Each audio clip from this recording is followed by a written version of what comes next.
The House Judiciary Antitrust Subcommittee is today hearing the first in several congressional hearings on antitrust concerns raised by big tech. The first of those hearings focusing on how big tech is affecting media publishing and journalism.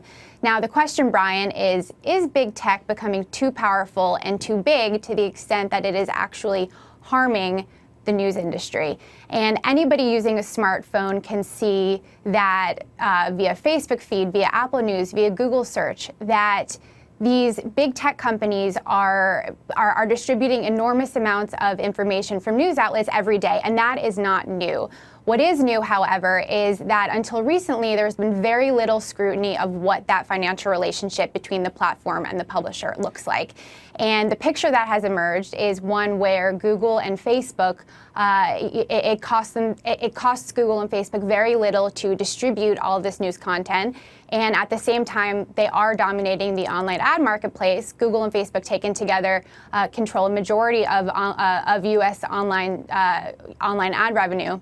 I tell you what, if you Google, so I'm on my phone yesterday, I Googled a story about the Four Seasons restaurant shutting down in New York. Yes. And when you do it, and I don't know if it's hard to see, the Wall Street Journal story is there, but the link at the top is actually a Google link. And now you've got to kind of dig through to get to the actual Wall Street Journal link. If I wanted to send it to you, I'd be sending you a Google link. Is this the kind of stuff that the publishing industry is ticked off about? That's exactly one of the main concerns.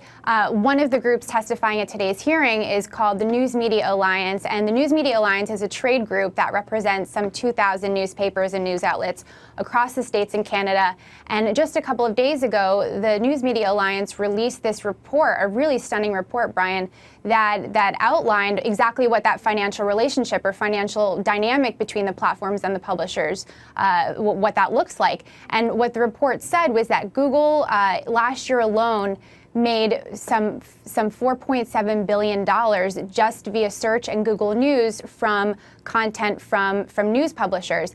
And that number was particularly striking when taken alongside the fact that the news industry as a whole pulled in, just from digital ad revenue, only slightly more than that, around $5.1 billion last year. And now, of course, Google in the last 24 hours has come out with scathing criticism of this report, saying that there are inaccuracies, there are holes in it, and of course that the report does not take into account all the good that Google and these other big tech platforms are doing in driving traffic to the news outlets. But the question remains that lawmakers want to re-examine this financial relationship. You got to drive the traffic, not just have it on some search page on the front.